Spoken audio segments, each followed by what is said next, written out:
Govert Flink, né? Não é um indivíduo especial, ele pode ter usado alguém para observar um indivíduo negro para representar, mas aqui ele está representando um tipo de pajem, né? Nessa cultura que vai ser um arqueiro, um pajem, um elemento de uma armada militar.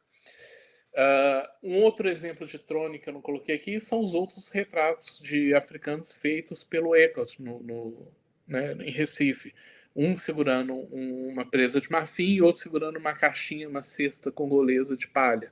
Que não são, que muitos autores falam como se fossem retratos de indivíduos, mas são claramente trones de servos africanos.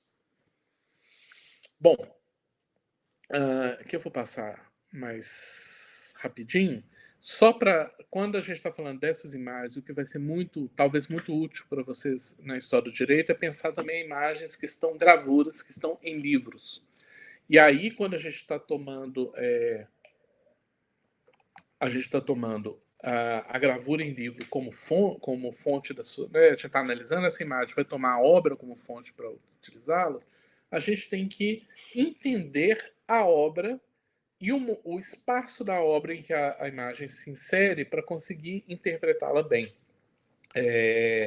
Então, por exemplo, no meu mestrado, quando eu trabalhei com singularidades da França Antártica do TV, essa é uma obra bastante complexa em que toda a obra ela é composta a partir de um recurso de citações e glosas a obras anteriores que vão ajudar a interpretar a novidade americana. Então, diante do novo, do que o TV viu na América como novidade, ao invés de só descrever o que ele viu, ele vai tentar introduzir essa novidade dentro do universo já cristalizado pela cultura letrada europeia. Então ele vai começar a fazer comparações do que ele viu na América com o que ele leu em outros livros.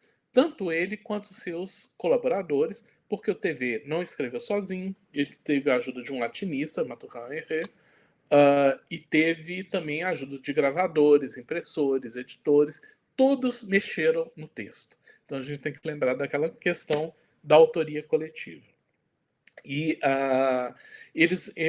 para então construir uma imagem desses tupinambás que ele vai encontrar lá na costa do Rio de Janeiro, ele vai usar essas obras para fazer comparações com indivíduos de outras partes do mundo, para poder comparar com a própria Europa, ou então para pegar conceitos antigos da Europa e adaptar à nova realidade que ele está vendo. Então, por exemplo, o conceito de selvagem não é um conceito que aparece com a descoberta da América, é um conceito que vem da antiguidade, mas que tem uma importância muito grande na Idade Média e que o TV, para falar sobre o que é o selvagem americano, ele vai buscar conceitos que estão arraigados na sua cultura sobre o que é um selvagem e traduzir para criar uma nova imagem que é o selvagem tupinambá. Algo muito novo. Então ele vai pegar antigos conceitos e incluir na sua narrativa de alteridade, que vai ser muito fundamentada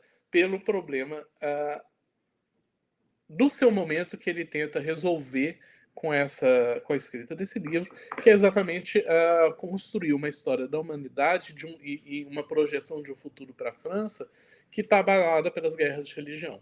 Então, toda a descrição que ele faz dos tupinambás e do Rio de Janeiro não é apenas o que ele viu, o que ele observou, mas o que ele pretende que aquele Rio de Janeiro signifique para o futuro como uma futura colônia, né? Onde católicos e protestantes podiam se criar uma nova sociedade em que eles se abraçassem pela comunhão por algo novo e que esses tupinambás teriam algo para ensinar para uma França dividida em alguns dos seus valores, como também teriam coisas a aprender dos franceses como uma nova religião. Bom, nesse sentido, né, se a gente considerar a obra do TV como uma obra de autoria plural, a gente tem ali dentro, na composição das gravuras, das imagens, uma condensação de uma série de elementos. De um lado, a experiência obtida pelo próprio TV na viagem, tanto que ele faz para o Oriente, quanto a viagem que ele traz para a América. Então, o que ele aprendeu pela própria experiência vai ser transmitido para essas imagens. Ele vai fazer uma série de citações a textos antigos no seu texto que vão ter reverberação dentro das imagens. Elementos de textos antigos vão parar dentro da imagem, está representando algo absolutamente novo, que é a América e os seus habitantes. E, além disso tudo, tem uma série de contribuições desses outros pessoas que participam da construção do livro, que vão trazer, por exemplo, elementos eruditos da cultura helenista, uma série de coisas que vão sendo acrescentadas ali na obra. Vou mostrar para vocês aqui para frente.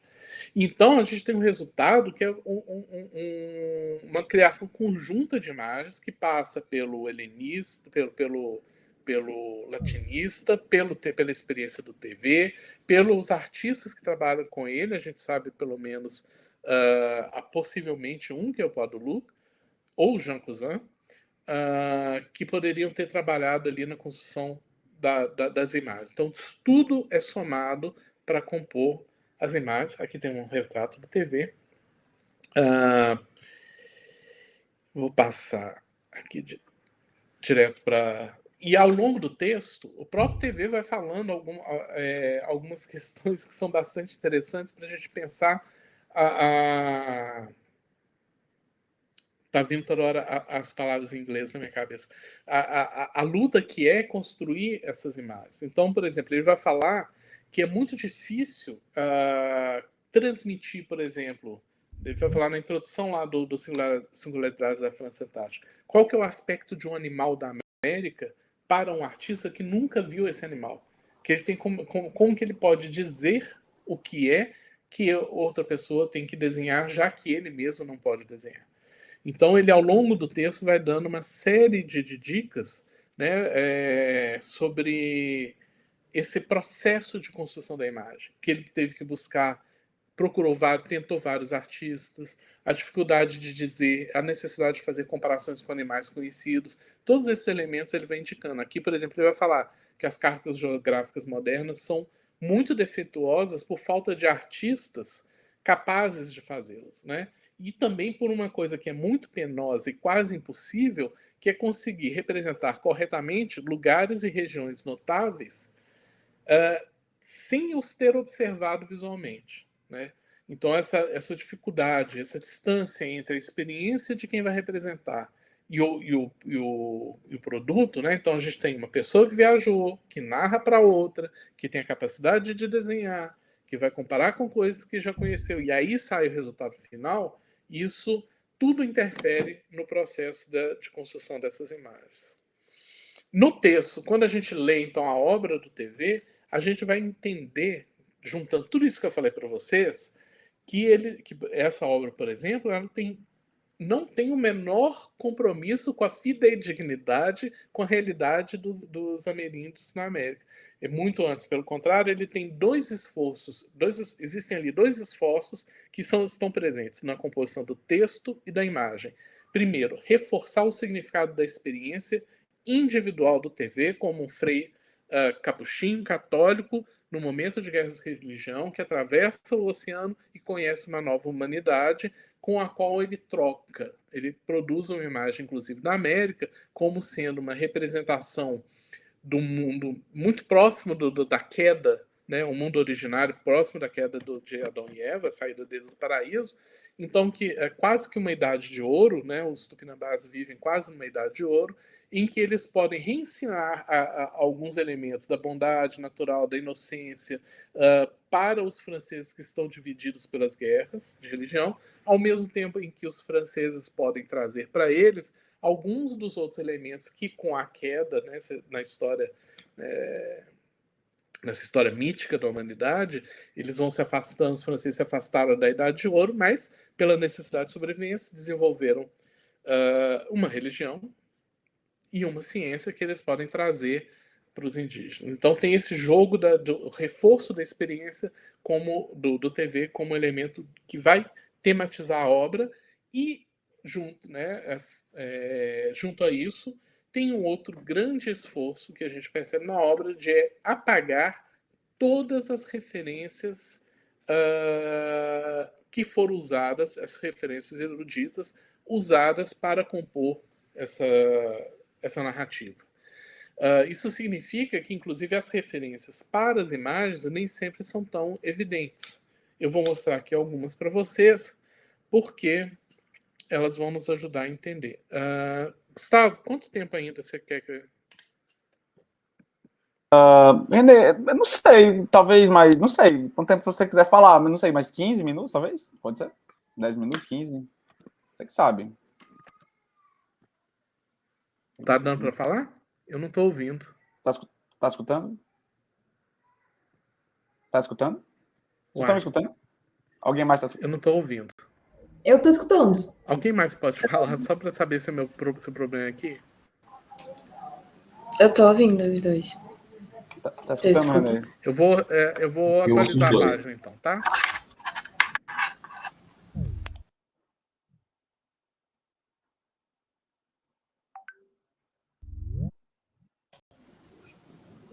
Pronto, agora eu tô ouvindo todo mundo. Tá escutando agora? Ah, pronto. Não, então maravilha. Não, eu não sei, talvez 10, 15 minutos, não sei. Tá.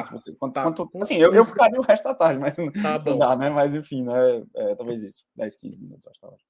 Então tá bom.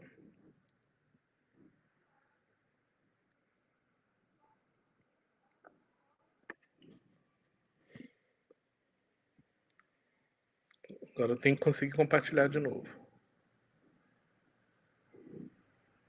É uma arte, né? Compartilhar slides é um ofício dos mais difíceis. Pronto, agora foi, né?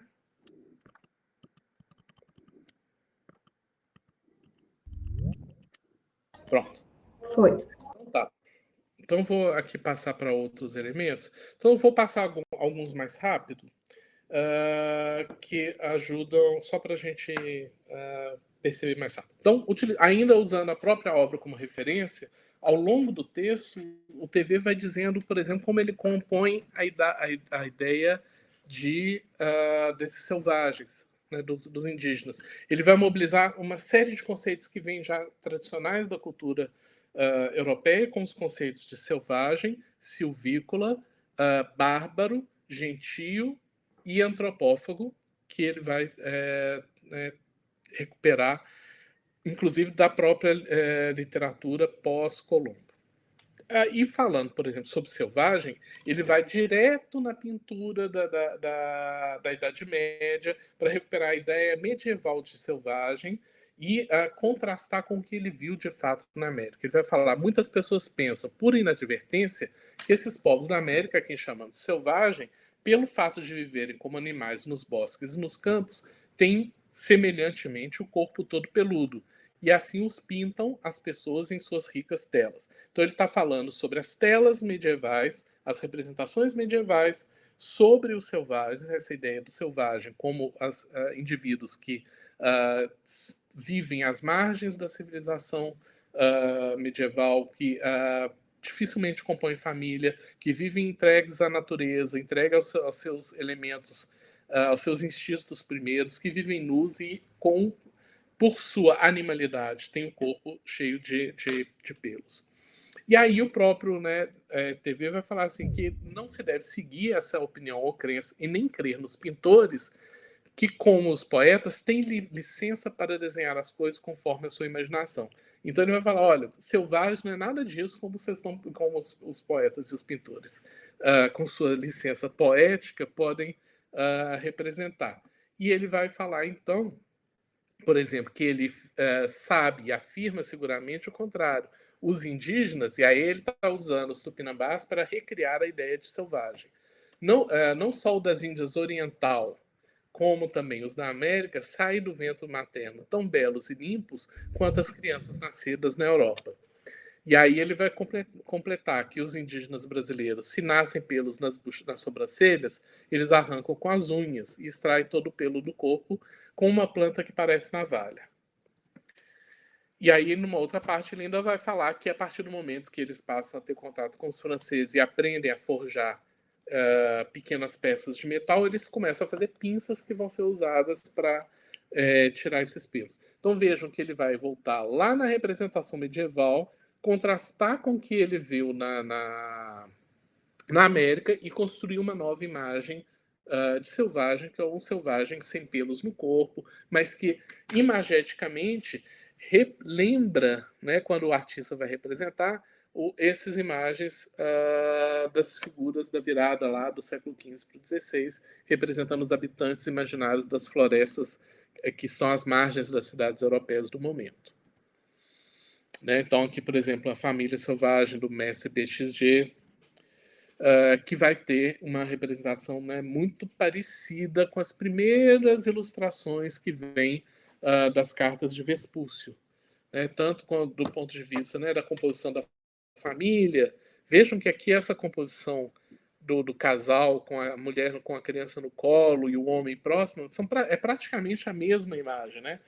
Se não tem, quando não há a representação dos pelos no corpo, né, que a gravura original tinha e a nova da América já não tem, os cabelos desgrenhados e longos, eles vão permanecer como esse signo, né, de selvageria. Bom, e aí, como existe um apagamento dessas fontes, quando a gente começa a comparar as imagens do livro com outras de livros anteriores, a gente vai começar a perceber, por exemplo, como que a representação do abacaxi ela tem alguma semelhança e alguma... ela foi, de certa forma, referenciada no História Natural Geral das Índias, do Oviedo, como... esse peixe foi retirado do Belon, do História Natural dos Peixes Marinhos, ou uma representação da África, que tem no Singularidades da França Antártica, em que tem uma briga de um rinoceronte com um elefante, vem da cosmografia de Münster, que por sua vez tirou de outro pintor, e depois isso vai ser retrabalhado e vai reaparecer no segundo livro do TV, que é a Cosmografia Universal, com a mesma imagem sendo citada de novo. Então, quando a gente quer entender o que essas imagens significam, muitas vezes a gente tem que ir lá na fonte da imagem original para entender o que era dito sobre essa imagem naquele momento. Isso vai se dar com a natureza, mas também com a representação das cenas da vida dos ameríndios, né? Em que a gente vai ter essas representações. Aqui são todas cenas representando essas... são batalhas e as cenas de antropofagia dos Tupinambá, que vêm referenciadas de obras anteriores, né? Então, as obras do... Acho que aqui eu não tenho todas, tem. Então, por exemplo, as cenas de batalha, elas têm referências nas cenas de batalha medievais. A forma de composição dessas batalhas dos indígenas, elas são feitas tomando referências antigas e que vão dizer, quando a gente lê o texto, a mesma coisa que as imagens antigas dizem. Sociedades organizadas, civilizadas, tem uma cena de batalhas, tem composições de exércitos que são muito ordenados e que a batalha você consegue ver, não é uma confusão, vamos dizer assim. Existe uma ordenação. Na primeira imagem aqui, dos indígenas, é uma grande confusão que não se repete na segunda, que é uma ordenação. Então, essa ideia de que a batalha civilizada ela tem ordem, ela não é só gente dando pontapé, chute e mordida, faz parte desse signo de diferenciação de grau de civilização entre os indivíduos. Isso vai aparecer nas imagens. E como as próprias imagens de sacrifício elas vão e da antropofagia, elas vão se alimentar de relatos anteriores. Na primeira faixa, a gente tem as primeiras gravuras da primeira edição do relato de viagem do Hans Staden, que depois foram ressignificadas e retrabalhadas, que numa edição posterior, que é a do Singularidades da França Antártica do TV. Então vocês vão ver que os elementos são os mesmos, a imagem ela é retrabalhada a partir, né, de uma outra leitura. As fontes de representação desses indivíduos também podem ser outras, muito mais... elas podem ser de natureza visual, e aí a gente tem uma montanha de coisas que a gente pode usar. Aqui a gente tem a gente pode ver a utilização de texto e imagem vindos de outros relatos de viagem à América. Então, TV cita texto e imagem do relato de Staden. Mas, ao mesmo tempo, a gente pode ter outro tipo de imagem, como essa folha, que é uma feita pelo Sneijder, que é holandês. Eram folhas soltas que ele imprimia e vendia para estudantes de arte para eles aprenderem a representar as coisas do mundo. Então, aqui numa dessas folhas, a gente tem uma figura de um negro, que é um rei mago, com várias outras figuras, inclusive uma representação de Cristo e um leão. Então, eram páginas que eram dadas para os estudantes aprenderem a desenhar modelos pictóricos. O Jacob de Rennes III, ele vai ter um outro material visual que ele vai utilizar, que são bustos esculpidos em gesso a partir da observação de indivíduos negros, que ele vai desenhar e depois passar para os seus estudantes copiarem esses desenhos. Então, se a gente tem um processo de observação de um indivíduo, a escultura de um busto de gesso e depois a representação dessa escultura em desenho. O Rubens vai ser o criador de uma dessas fontes visuais das mais famosas, que vai ser esse conjunto de esboços de uma cabeça de negro, vai ser uma pintura a óleo. Ele vai pegar um indivíduo, observá-lo sobre várias posições, vai fazer esse esboço que vai ser copiado pelos seus estudantes no ateliê. Então a imagem de cima é uma cópia e essa representação vai ser copiada de novo e depois ela começa a ser utilizada pelo próprio Rubens, como aqui nos Silenos Bêbados a gente tem um negro ao fundo, né, tentando carregar os Silenos que está bêbado, que é uma apropriação dessa imagem, e que depois vai ser copiado por outras pessoas, inclusive deixando de ser um negro, né, voltando a ser, entrando como uma figura branca, mas a feição e o gestual permanecem o mesmo. Então esses são elementos iconográficos que a gente consegue identificar e com isso ver a gênese da pintura. No caso dessa outra pintura do Rubens, que eu mostrei lá em Boston, coloquei ela aqui de propósito, Gustavo, né, que eu mostrei para o Gustavo lá no Obrigado museu. Obrigado pela referência. Que é o Sultão de Tunis, né, que vai ser pintado pelo Rubens, acho que em altura de 1640. Ele vai dar... o quadro foi baseado em um desenho de observação e depois foi reutilizado para a composição da figura de um rei mago em uma cena do nascimento de Cristo. E depois vai ser em outra imagem, que essa aqui é maravilhosa, essa pintura tem 4 metros de altura, está no Museu Real de Belas Artes de Antuérpia. A mesma figura vai ser reutilizada para fazer outro rei mago. E aqui, né, o rei mago, o Baltazar, né, que passou a ser representado como negro, está aqui numa posição de pouco destaque, é que ele se torna central na tela, né? Ele ocupa a tela toda. Acho fantástica essa imagem. Bom, outras fontes iconográficas que vão aparecer são as representações das alegorias da América. Eu vou passar com pouca rapidinho, só para vocês verem. Essa do Crispin Van de Passe, que é bastante conhecida, que a representação da América traz alguns elementos desses bastante estereotipados, que é a substituição dos pelos por penas, né, por cocares, ou por saiotes de folhas, e alguns animais representando a América. Outras fontes bastante utilizadas são os livros de trajes, os livros de costumes que vão aparecer na Europa a partir da segunda metade do século XVI, em que vão tentar representar toda a humanidade, né, conhecida, inclusive os ameríndios, ali dentro. Então esse é o do Vecellio, de 1590, e essas representações elas vão parar dentro, inclusive, dos mapas, né, as representações das vários ameríndios imaginários ou reais encontrados, que vão estar no livro do Vecellio, vão aparecer nesse mapa da América do Cornes Clason. Ou no mapa da América do Sul, né, desculpa, da Guiana, do Rondius, que vai trazer as mesmas figuras tiradas do Vecellio. A iconografia do Cesare Ripa também vai ser muito utilizado. Passando ainda nas fontes materiais, a gente tem que levar em consideração a existência de fontes que não sejam visuais, que não sejam desenhos, que não sejam representações, mas os próprios objetos. Isso é um altar que foi produzido no norte da França, na segunda metade do século XVI. Eu estou estudando esse altar agora, e tem uma cena da lapidação de São Estevão. São Estevão está sendo ali no centro da tela morto com pessoas atirando pedras, e um desses indivíduos tem um cocar indígena. Eu estudei o esboço essa obra é do Jan van Scorel. Eu estudei o esboço dessa obra. Originalmente, toda a representação representava Jerusalém, que é a cidade que está ao fundo da imagem.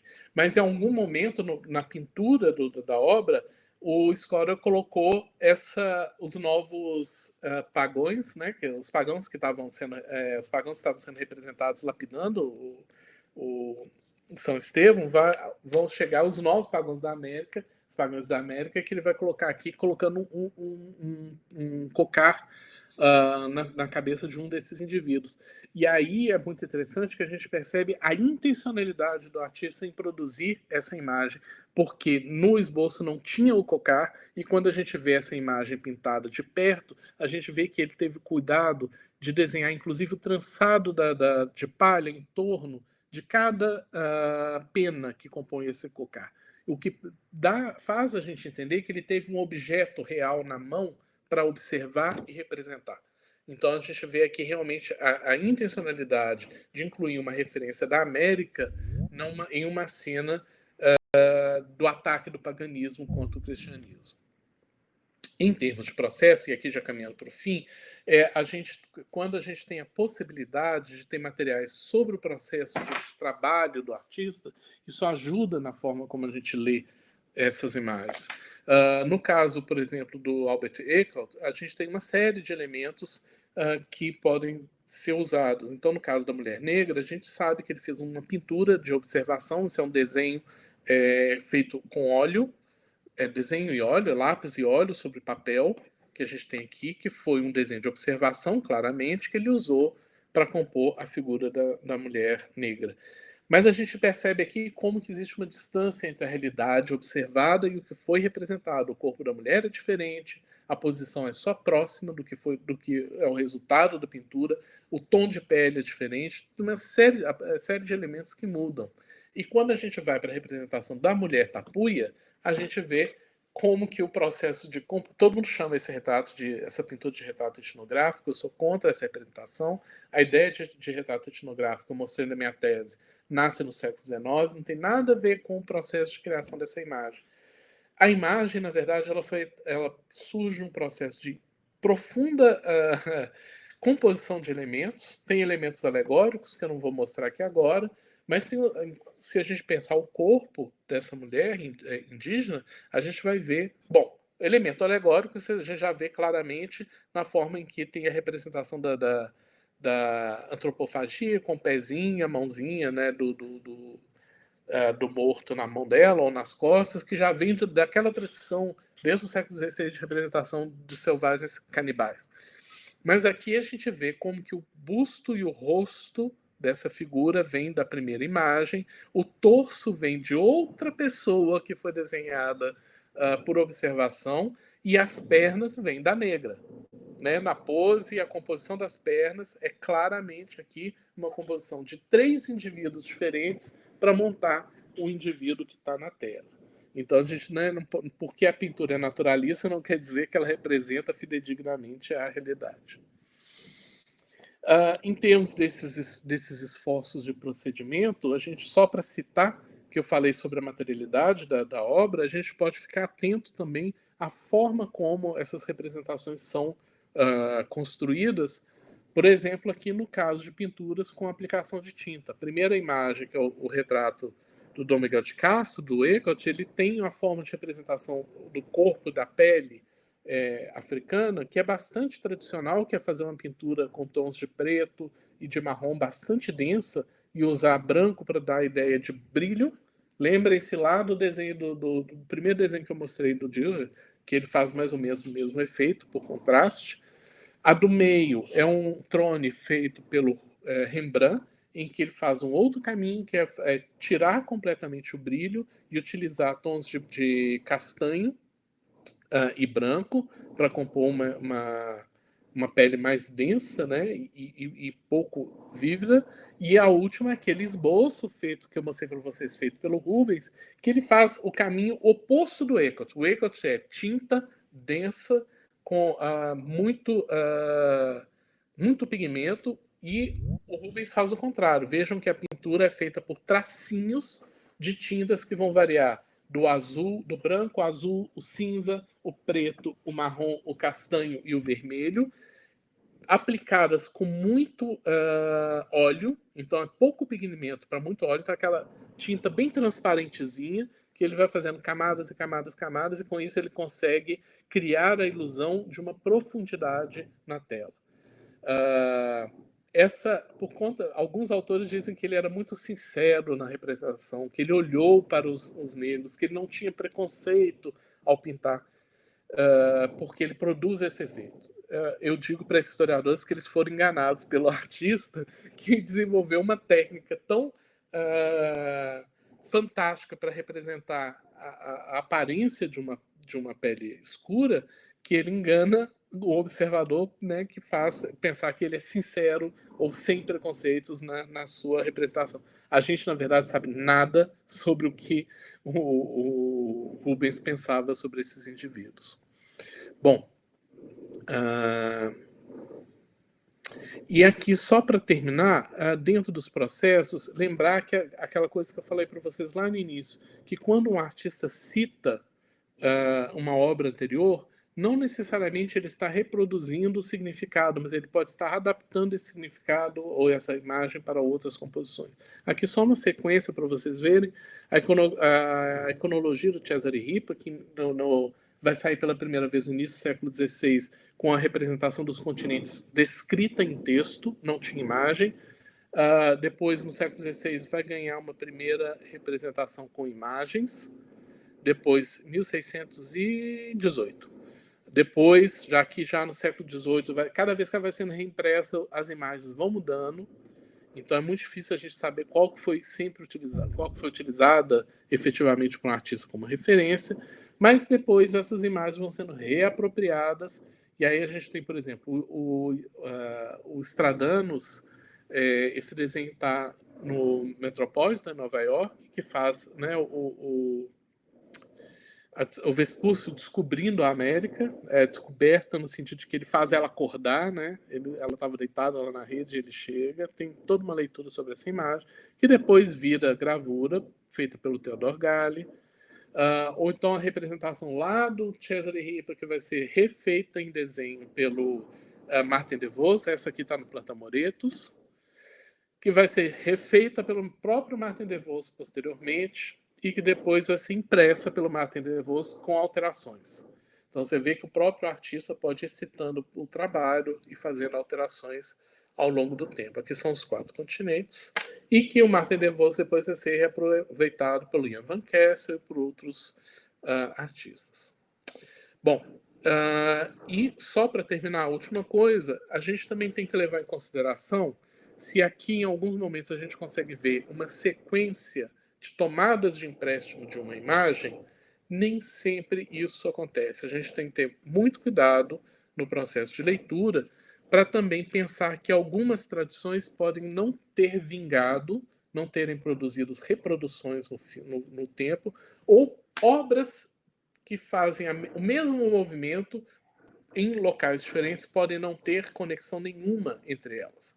Então, um caso que eu vou citar para vocês é o momento em que o Baltazar, o rei mago Baltazar, vai ser representado como um indígena, que a gente tem pelo menos 4 casos em que isso vai aparecer, mas que uma obra não cita a outra, um autor não conheceu o outro, são momentos, não existe continuidade entre essas obras, elas apareceram em momentos diferentes, em locais diferentes, como em Viseu, né, feito pelo Grão Vasco, pelo Urique o Velho, no norte da Alemanha. Então aqui a gente tem, né, o rei mago chegando, vestido como um tupinambá.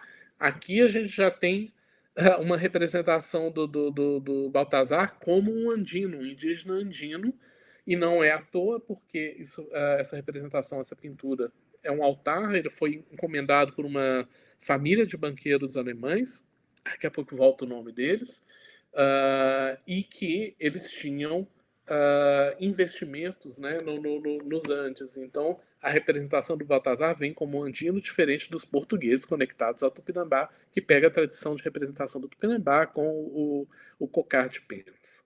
Então são duas formas em que essa nova cristandade é introduzida numa pintura sacra, mas que uma não tem conexão com a outra.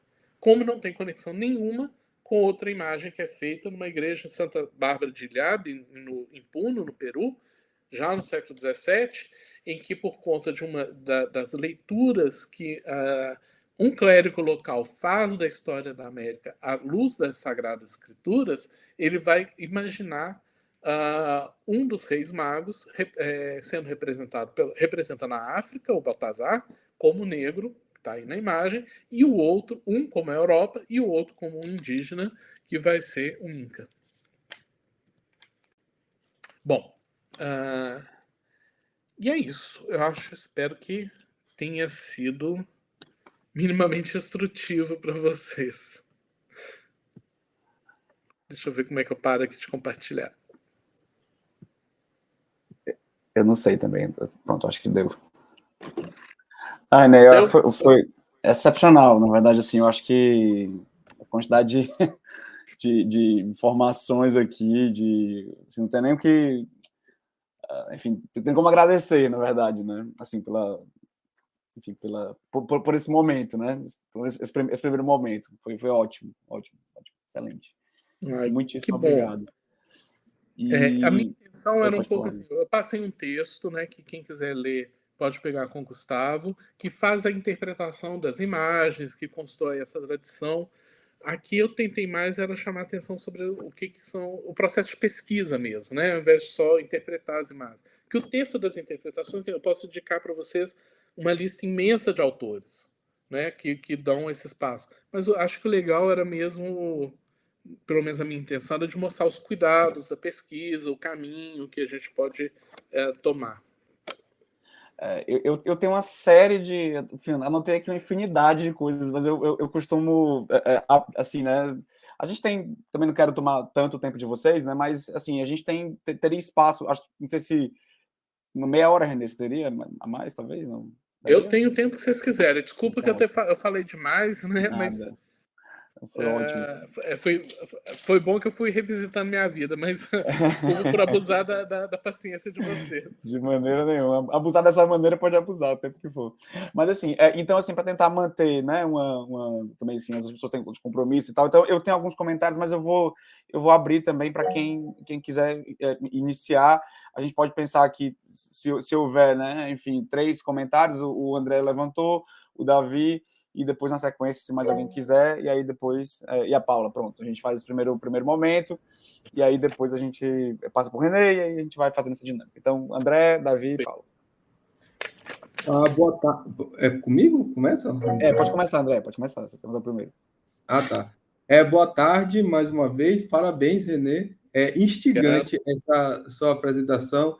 Aí eu estava pensando assim, eu deveria ter conhecido o Renê quando eu estava em Belo Horizonte, porque durante a pandemia, eu integrei durante a pandemia que a gente ainda está vivendo, mas a parte mais caótica, né, de 2020 e 2021, eu integrei um projeto na Maurits House, em Haia, revisitando o Brasil holandês.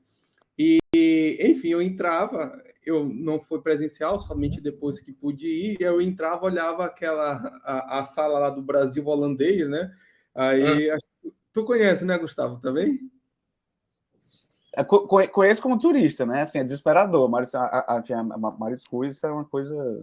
Enfim. Sim, então, quando eu fiquei pensando assim, sobre as questões, né, iconográficas, sempre também tem um lado que é o meu local de onde eu venho, né, esse lado amazônico, né, de pensar como a Amazônia também é uma periferia dentro dos próprios estudos iconográficos devido a essa falta de representatividade. Não porque não tenha, mas sim porque não tem esse interesse ainda de estudos iconográficos sobre a região amazônica, né? Então, assim, eu também acho que é mais um comentário geral, outras coisas que eu quero falar, do que necessariamente perguntas, mas eu sempre começo falando do meu local, como um sujeito amazônico, né, entendendo o Maranhão e o Pará dentro dessa macro-região amazônica, como os estudos iconográficos, né, eles ainda não despertaram a atenção a a Amazônia portuguesa, ou então quando se refere às próprias Guianas, que você coloca, Guiana é a Amazônia, né? Os holandeses têm essa mania, né? Não, nós não somos na Amazônia, somos. Então, tudo aqui forma o bloco pan-amazônico, né? E esse é um aspecto, essa dimensão espacial que é tão fundamental para a gente compreender essa história da arte dentro de uma perspectiva global. Acho que isso é um ponto a ser colocado. O segundo ponto, né, como você frisou muito a dimensão holandesa, e até mesmo pela experiência que eu tive, né, quando eu entro na Mauritshuis, que eu olho aquele infinidade de quadros, as representações de africanos, as próprias obras do Eckart, do Franz Portes, o que eu paro para pensar? Essa história de excepcionalidade holandesa da escravidão na época moderna, isso é balela. Isso nunca existiu, né? Isso é uma teoria dos estados nacionais que vão sendo construídos, né? Principalmente, né? Quanto mais ao norte, mais civilizado, mais ao norte da Europa, mais civilizados e culpa não tiveram nesse processo de escravidão, mas é claro e latente, né? A escravidão sustenta a corte maurícia, né? Então, um dos resultados, inclusive... Ele tinha na própria casa escravos. Você olha lá aquelas representações que tem, agora eu não vou saber, não, né? Basta ler a Mariana lista Cândido. de serviçais da casa. Então, Sim. a própria lista de serviçais ela vai por ordem de importância, então começa por ele, passa pelo Piso, que é o médico dele, e os últimos são os escravos que não aparecem nem com nomes, só com números. Sim, exatamente. Então, assim, lá na casa você vê isso. E o que é mais interessante pensar, né? Que quando você coloca a mulher indígena, né? Dentro da minha pesquisa, que aí foi um dos resultados, né? Que os holandeses eles estiveram inseridos dentro dessa rota transamazônica de escravos indígenas. Um dos resultados, e isso é um dos resultados que eu vou trazer, que eu trago no primeiro capítulo da minha tese, que eu estou terminando de escrever, acho que até o final do ano quero defender, mas é justamente isso. E essa representação iconográfica, quando está lá, né, olhando a dimensão indígena, eu vou me ater um pouquinho nesse aspecto, né, o olhar do europeu da construção da alteridade, o que isso quer? Por que tanto canibalismo? Por que tanto ritos antropofágicos? Né? Então, eu acho que uma interseção com um grupo, né, aqui do Gustavo, pode ser justamente a dimensão jurídica disso, um aspecto, né? No sentido de que o canibalismo, o paganismo, o gentilismo, a barbárie, eles são os elementos constitutivos da normatividade do cativeiro, não da escravidão, isso, mas do cativeiro indígena. Então, por que tanta insistência nisso, né? Mas, por outro lado, aí os estudos antropológicos, eles são fundamentais, esse olhar interdisciplinar, quando a gente vai entender, aí passa pela perspectiva de entender o que significa esses ritos, né, antropofágicos dentro da própria cultura indígena, né, que não remete à escravidão, não remete ao cativeiro, mas sim ao aprisionamento que está diretamente relacionado aos elementos de dependência que os indígenas tinham da sua cultura, principalmente memória, vingança e guerra. Esses não são somente elementos, né, que faz parte da cultura. Esses elementos, inclusive, não determinam, mas influenciam, né, de forma assimétrica, né, mesmo essas práticas sociais das populações indígenas, e que, quando o europeu olha, isso aqui é um elemento não de cultural, né, mas é um elemento cultural para legitimar esse cativeiro. Então, acho que olhar, estar sempre atento a esse olhar. E tem uma representação iconográfica das Amazonas, né, quando você vai colocando as comparações, é a mesma que vai ser utilizada na África, é a mesma que vai ser utilizada em outro... É a mesma alegoria, com uma coisa ou outra. Aí uma interseção, talvez, que seja muito interessante a gente estar atento, as crônicas, né? Porque aí eu entro no último elemento que eu gostaria de falar, que é um dos elementos da minha tese de doutorado sobre as mestiçagens, né? a partir dos elementos, mestiçagem, cor de pele, qualidade, enfim. Por quê? As fontes, as crônicas, estou falando aqui da região amazônica, ela, por exemplo, João Felipe, o João Daniel, João Felipe Beckendorf, quando eles vão se referir aos indígenas, eles têm uma maneira de descrever os índios. É um pouco padrão, né? E quando chega, uma coisa que é a conexão que eu gostaria de falar para você, assim, como a gente pensar, a cor da pele. Os índios são vermelhos, mas não são vermelhos, tal, os povos da África, os povos da Ásia, mas eles são brancos igual, podem ser brancos igual aos europeus, mas se distinguem pelo cabelo. Então, o que significa ser branco, vermelho, preto, né? É cor de pele, não, enfim, outras coisas relacionadas ao que a gente chama de racismo. E como isso vai ser representado, aí para o cara que chega a crônica do Daniel, por exemplo, lá na Europa, né? Aí o cara vai ler, fala, é preto. Qual a tonalidade de preto desse cara? O que ele entende por ser preto? O que ele entende por ser vermelho? O que ele entende por ser, sei lá, que usava, né, já mais na América Espanhola, o moreno, né? Então, o que são essas cores, né? E como isso também vai ter esse impacto dentro dessa própria construção da imagem, né? Então, eu acho que eu teria mais outras coisas para falar, mas deixa eu ter outros amigos para falar aí, então tem muitas outras coisas. Mas olha, poxa, excelente, eu gostei muito, gostei. Obrigado, Gustavo, aí pelo convite, viu? Obrigado mesmo. É isso, tô aqui, eu que agradeço, né? Todos os presentes aqui, é isso aí. Davi, Gustavo, depois...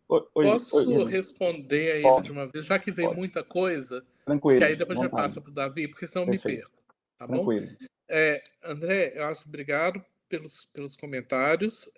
Tem uma série de coisas aqui que daria para falar. Uma questão assim, da visualidade amazônica, realmente existem muito poucos trabalhos para os períodos até o século XVIII. Né? Existe produção iconográfica, sim. Ela é menor do que outras regiões, como Rio de Janeiro, por exemplo, mas existe uma questão que prendeu muito esses estudos iconográficos na região dos Tupinambás, ou na representação dos Tupinambás, é o fato de que os Tupinambás eles serviram para os europeus como matriz para representar qualquer habitante da América. Então, por isso que existe uma força de produção em torno desses estereótipos tupinambá. O que não deixa de ser verdade que existem representações específicas para a região amazônica, principalmente nas representações monstruosas, homens sem cabeças, as amazonas, tem uma série de outras imagens que vão aparecer e que eu não tratei aqui porque estava dentro daquele registro. Mas que eu acho que é importante ter trabalhos específicos sobre a região. Como estão aparecendo só agora também os trabalhos específicos sobre o Estreito de Magalhães. Então, por exemplo, lá na San Martín tem a Carolina Martínez, que fez um livro agora fantástico. Deixa eu ver se não está aqui, não. Eu costumo ter ele aqui na minha frente, aqui na mesa, mas agora não está. Mas é um até que eu indico para vocês do grupo do Gustavo, que é sobre o livro dela. Depois eu passo o título direitinho, mas o livro dela são sobre as representações utópicas da América, sobre a utopia da existência da América. Então, Carolina Martínez é a autora, ela da San Martín, da Argentina. É um livro fantástico que eu acho que para pensar, inclusive, direito, porque muito da normativa vem da utopia. É um texto que vale a pena vocês olharem. Então ela começou a fazer isso para o Estreito de Magalhães, que eu acho que precisa ser feito para a região amazônica. A região amazônica hoje é, para mim, um ponto central na pesquisa minha atual, que eu estou fazendo com pós-doc, porque eu estou trabalhando em outra coisa que não são as representações, mas a materialidade dessa arte do encontro. Eu estou chamando de arte do encontro porque eu estou trabalhando, que foi a pesquisa que o Gustavo viu, com tintas e vernizes. E aí os tintas, vernizes e madeiras vindas da região amazônica são centrais para mim. Então, por exemplo, o verniz de copaíba, a getuba, uma série de outros materiais da floresta. Só uma informação rapidinho, Renê, sobre que pode te interessar bastante. Eu tenho um amigo de turma de doutorado que está também terminando a tese de doutorado dele sobre isto que sobre conhecimento nativo. Rafael Rogério dos Santos. Depois eu posso até botar vocês em contato também. Por favor, porque o que eu estou fazendo dos Santos, peraí. O que eu estou fazendo é exatamente a pesquisa sobre epistemologias artesanais, e eu estou tentando mostrar como que na literatura que todo mundo fala assim, arte colonial vem de Portugal para cá e é uma imposição, blá.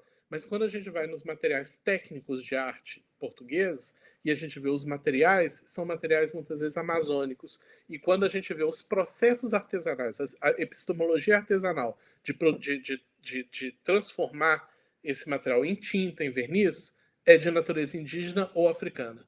Então eu estou tentando mostrar como que lá dentro daquele texto português tem uma série de elementos de conhecimentos que vêm da região amazônica.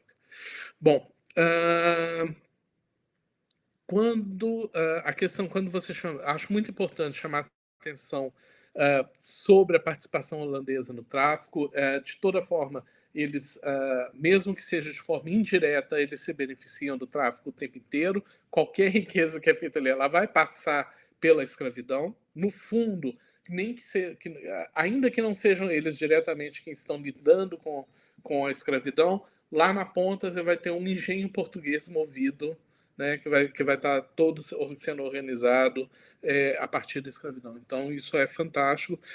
Mas quando você chama atenção sobre a representação dos indígenas e essa questão do cativeiro, é mais um dos motivos que eu acho que a gente tem que desnaturalizar as representações do Post e do Eccles. Elas não são retratos do que ele vê, que eles não são indivíduos que ele vai ver nas matas, quando faz uma expedição. Ali é uma construção de significado. Não é à toa que a mulher tapuia, que está lá com todos os elementos da iconografia tradicional do século XVI da antropofagia, tem no meio das pernas, não é em qualquer lugar, se você olha pelo meio das pernas dela, no fundo da paisagem, tem um conjunto de guerreiros indígenas. Então, aquela imagem associada simultaneamente a um espaço incivilizado e, ao mesmo tempo, a guerra. Dá para ir além. Eu estou para publicar um texto, ainda estou fazendo, que eu consegui identificar alegorias protestantes que serviram de base para todas aquelas representações do Eccles. E no caso da alegoria, por exemplo, da mulher tapuia, é uma imagem que fala sobre alianças, alianças que podem ser benéficas em um momento ou que você tem que ter cuidado, porque elas podem virar contra você, né? Então, os dois tapuias eles estão ligados a essa ideia da aliança e aliança na guerra. Então, aquilo ali é um discurso político. Ali não tem nada de representação da sociedade, tal qual o Eccles viu. Aquilo é todo um discurso normativo e político das relações entre holandeses e cada parcela da população que compõe uma população hiperdiversa que compõe a conquista neerlandesa no Brasil. Então, você vai ter um discurso diferente para cada nação de indivíduos que está ali representado.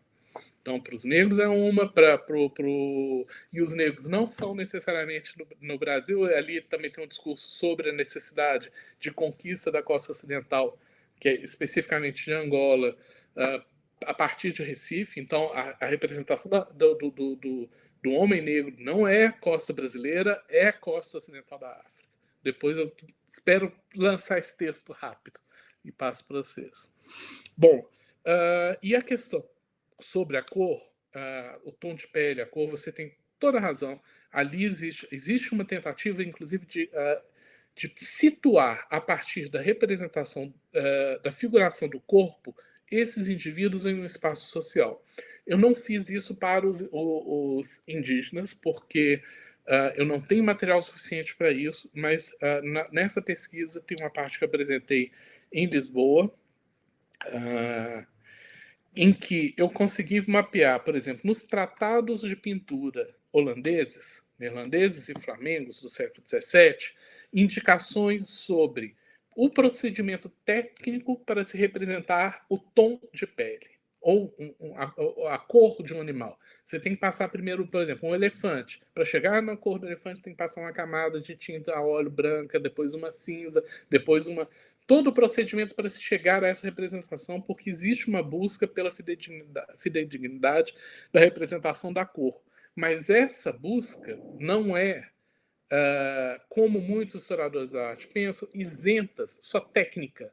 Ela está associada a uma dimensão moral. Quando a gente vai ler nos tratados de pintura, há indicações, por exemplo, sobre os locais adequados a partir do decoro, na constituição de uma pintura, para se ter um negro ou não. Quais são os papéis possíveis para um negro nessa pintura? Quais são os tipos de... os indivíduos na tradição das escrituras sagradas, quais são os indivíduos na representação da sociedade. Então tem, por exemplo, o Samuel van Hoogstraten vai escrever: se você está compondo uma figura, uma representação de senhores dentro uma representação europeia de senhores, a figura do negro não deve aparecer na tela, a menos que seja na função de escravo ou servente. Então tem uma série de elementos que vão aparecer, inclusive, como normativa técnica da pintura, tá? Que vai entrar no decoro. E aí esse mapeamento eu já comecei a fazer a partir dos tratados de pintura, aonde que vão ser indicados para como se pode representar um asiático, como se pode representar um africano. Então, o tom de pele, as diferenças, eles tentam...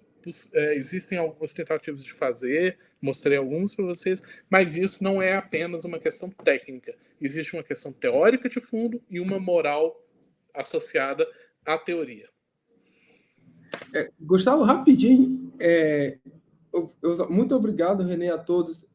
Gustavo sabe de uma demanda que eu estou tendo familiar. Entendo bem, entendo bem. Eu gostaria muito de agradecer a oportunidade. Eu estou no meu intervalo, bem, meu bebê aqui está internado, mas assim, muito obrigado pela oportunidade. Eu preciso voltar para o hospital agora, então eu quero mesmo dizer muito obrigado. E eu vou voltar mais vezes, Gustavo, para debater. Volte, André. Daqui a pouco para discutir conosco também, né? Todos queremos ler o livro. Estou oferecendo. Eu discuto meu livro com vocês. Quando tu quiser, a gente ajusta. Aí eu venho discutir meu livro com vocês.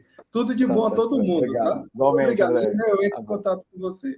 Tá bom, um abraço, André. Até mais. Bom, Davi, Paula, tem mais alguém que quer fazer algum comentário? Eu tenho, então, assim, se vocês puderem falar, se aparecer mais alguém, a gente tem ainda mais um tempinho para mais, talvez, umas 2 perguntas, e depois eu faço uns comentários. Davi, na sequência, Paula. Paula, se você preferir, pode falar primeiro. Então tá bom, obrigada. Inicialmente, eu queria agradecer ao professor René por estar aqui, professor Gustavo por ter me dado essa oportunidade, né? Eu estou interessada, e professor, eu queria explicar que eu sou só uma curiosa, não sou um especialista nem em história do direito, e nem em história, e nem em história da arte. Eu sou uma iniciante. Eu li o seu artigo que se chama De Selvagens Canibais a Pacíficos Comerciantes, né? E gostei muito porque eu estudo gênero e eu vi que você menciona nos seus estudos iconográficos essa questão da mulher, né? Tanto a questão da indígena como selvagem e ardilosa, né? Que se vale da sedução para matar, né? os europeus. Eu achei interessante essa análise, uma análise crítica, né? E também, enfim, que vem falando lá, agora me lembrei de várias partes, mas vou escolher essa como um exemplo que me marcou. E aí, queria uma sugestão, você me falou que vai fazer um trabalho agora sobre as mulheres indígenas, né? Não é isso? Então, talvez seja uma coisa focada só em gênero, eu queria uma indicação, se realmente vai sair isso, tem outra coisa que eu já posso ler, só sobre esse assunto. E a outra questão que me deixa curiosa, que eu queria compartilhar aqui, pode ser que me ajude, é a questão das mulheres artistas, que, claro, não são dessa época, são lá do século XIX, mas eu encontrei uma pesquisadora da USP que vem, ela é da história da arte, se eu não me engano, O nome dela é Ana Paula. Ela vem pesquisando as pintoras do século XIX, né, que se utilizavam dessa linguagem visual, né, iconográfica, para passar mensagens de pautas feministas, assim, né, pintando o próprio estúdio para dizer que existiam, ou pintando uma mulher, desculpe, no centro de um quadro histórico, né, como se fosse, no caso da Georgina de Albuquerque. Georgina. Aí tem a Julieta de França, né, que era uma paraense. São todas mulheres que ninguém conhece. A gente só ouve falar da Tarsila, da Malfatti, né, pessoal do século XX. Então, assim, se existe algum link, né, com o que o senhor estuda, se tem como eu buscar saber mais sobre isso. Obrigada. Nada. Bom, realmente, assim, a ideia que a gente tem de trabalhar com essa iconografia das mulheres indígenas tem tudo a ver com estudos de gêneros, mas vem muito numa percepção minha de uma falta de estudos sobre a representação da mulher. Quase tudo que se tem sobre a iconografia indígena está associado à representação do corpo masculino, né? O guerreiro, e sendo que nas imagens, inclusive nas imagens dos rituais antropofágicos e de produção de comida, as mulheres são centrais. É engraçado como que essa é uma postura dos historiadores, não olharem para